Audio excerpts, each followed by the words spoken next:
दोस्तों 7 मिनट में, सिर्फ 7 मिनट में आप टेंस सीख जाओगे। अपनी जिंदगी के केवल 7 मिनट इस वीडियो को देखिए और आपको टेंस बिल्कुल क्लियर हो जाएंगे। तो चलिए टाइम ना खराब करते हैं और टेंसों को सीखते हैं, क्योंकि हमारे पास सिर्फ है 7 मिनट। तो देखिए, सबसे पहले आपको बस ध्यान से देखना है वीडियो को लास्ट तक, और लास्ट में आप देखना, आपको एक सवाल दूंगा और आप उसको फट से सॉल्व कर दोगे। तो देखिए टेंस, और उसके नीचे मैंने लिखा हुआ है PPF। टेंस, इसका मतलब है कि टेंस को 3 भागों में बांटा गया है, प्रेजेंट, पास्ट और फ्यूचर। अब देखिए, ये जो टेंस है इनमें प्रेजेंट, पास्ट और फ्यूचर को अलग से 4 भागों में डिवाइड किया गया है, जिन्हें आप पहले से जानते हैं, फिर भी हम एक बार इन्हें देख लेते हैं। तो ये जो 4 भाग हैं, इनमें से एक है इंडेफिनिट टेंस, एक है कंटिन्यूअस टेंस, एक है परफेक्ट टेंस और एक है आपका परफेक्ट कंटिन्यूअस टेंस। अब जो ये इंडेफिनिट टेंस है और कंटिन्यूअस टेंस है और परफेक्ट टेंस है और परफेक्ट कंटिन्यूअस टेंस है, इन चारों को ही हम एक एक बार अच्छे से समझ लेते हैं कि इनका आखिर मतलब है क्या। और यहाँ पर रटना मना है, आपको रटने नहीं है, समझना है सिर्फ कि आखिर इनका एक्चुअल मीनिंग है क्या। तो यहाँ पर देखिए, मैं आपको एक एक करके इन सब के बारे में बताऊंगा और एग्जाम्पल भी आपको दूंगा, जिससे कि आपका जो टॉपिक है वो बिल्कुल क्लियर हो जाए। अब देखिए कैसे। पहले हम देखेंगे इंडेफिनिट के बारे में। इंडेफिनिट का मतलब होता है जिसकी शुरुआत और अंत ना पता हो। आपको मुझे पता है ये समझ में नहीं आएगा ऐसे। पहले एग्जांपल देखिए, जैसे कि वह बोलता है, तो इसकी इंग्लिश बनेगी ही स्पीक्स। अब ये कैसे बनी, इसका स्ट्रक्चर मैं आपको इसके बाद बताऊंगा, लेकिन यहाँ पर गौर करने वाली बात ये है, वह बोलता है। अब हमें ये नहीं पता कि वह कब से बोलता है और कब तक बोलता रहेगा, तो इसलिए मैंने आपको बोला इंडेफिनिट के अंदर वो वाले सेंटेंसेस आते हैं जिनके अंत और शुरुआत के बारे में हमें ना पता हो।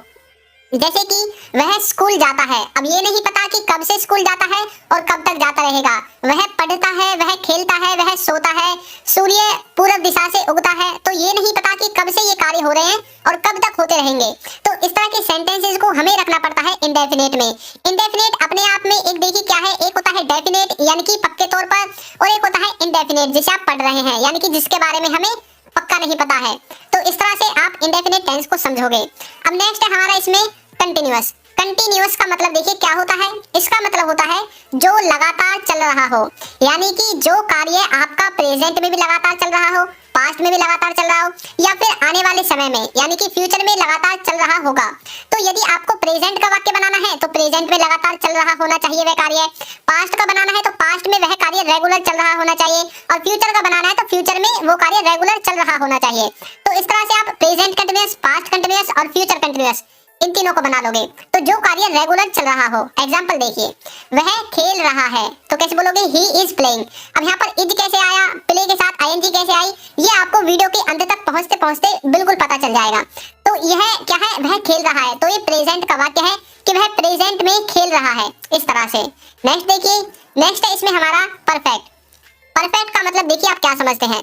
परफेक्ट अपने वर्ड से ही डिफाइन है कि कोई कार्य परफेक्टली हो चुका है, यानी कि जो पूरी तरह से शुरू या फिर खत्म हो गया हो।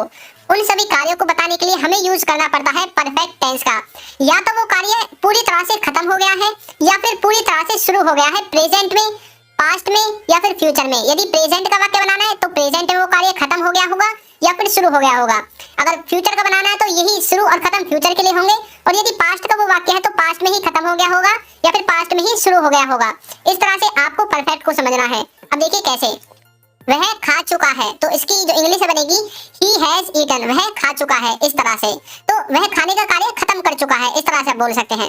अब नेक्स्ट है हमारा परफेक्ट कंटिन्यूअस। इसका मतलब होता है परफेक्ट प्लस में कंटिन्यूअस, यानी कि इसमें परफेक्ट का कुछ भाग यूज होगा और कुछ कंटिन्यूअस टेंस का भाग यूज होगा, तभी तो मिलकर बना है परफेक्ट कंटिन्यूअस। यानी कि परफेक्टली पास्ट में या प्रेजेंट में शुरू भी हो चुका है और वो कंटिन्यूटी में भी है। जैसे कि वह सुबह से खेल रहा है, अब यहाँ पर क्या है, उसने ये कार्य पास्ट में यानी कि सुबह शुरू कर दिया और अब भी यह चल रहा है, कंटिन्यूअस में है, तो कैसे बोलोगे, he has been playing since morning. इस तरह से आप इसे समझोगे। तो यानी कि जब कोई कार्य पास्ट से शुरू हो या फिर प्रेजेंट से ही शुरू हो, यदि प्रेजेंट का वाक्य है, पास्ट का वाक्य है तो पास्ट से शुरू होगा और रेगुलर चल रहा है, तब आपको यूज करना है परफेक्ट कंटिन्यूअस का।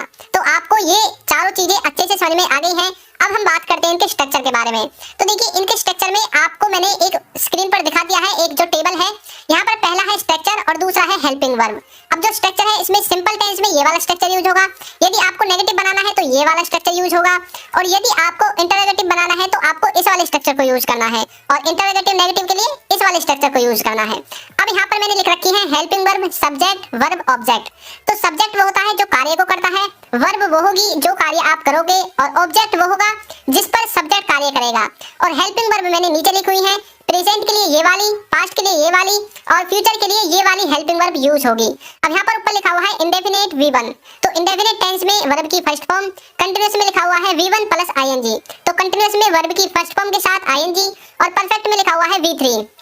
तो इस तरह से आप इसे बनाओगे। अब नीचे मैंने इनका स्ट्रक्चर लिख दिया है कि आपको किस तरह से इन्हें यूज करना है। तो सब्जेक्ट आपको पता चल गया, हेल्पिंग वर्ब पता चल गई, वर्ब पता चल गई, ऑब्जेक्ट पता चल गया। अब ये किस किस के साथ यूज होंगे, तो यहाँ पर देखिए जो थर्ड पर्सन सिंगुलर है उसके साथ, यानी कि ही, सी, इट, और किसी व्यक्ति का नाम, इसके साथ यूज होगा इज, वाज, हैज और डज। ये चारों इन सब के साथ यूज होंगे, और डिड, हैड और विल, इनको आप सब के साथ यूज कर सकते हैं।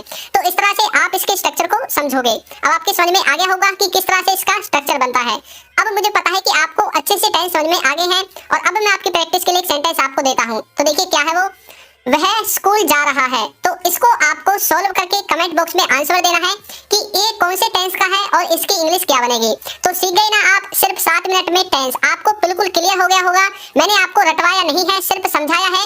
और यदि आप इस वीडियो को अच्छे से बाद में एनालाइज करोगे तो आप वाकई में देखोगे कि आपको टेंस आ गए हैं। तो आज की वीडियो में इतना ही, मिलते हैं किसी नेक्स्ट टॉपिक के साथ अगली किसी वीडियो में। तो चैनल को सब्सक्राइब, वीडियो को लाइक और एक अच्छा सा कमेंट करना बिल्कुल ना भूलें। Thank you.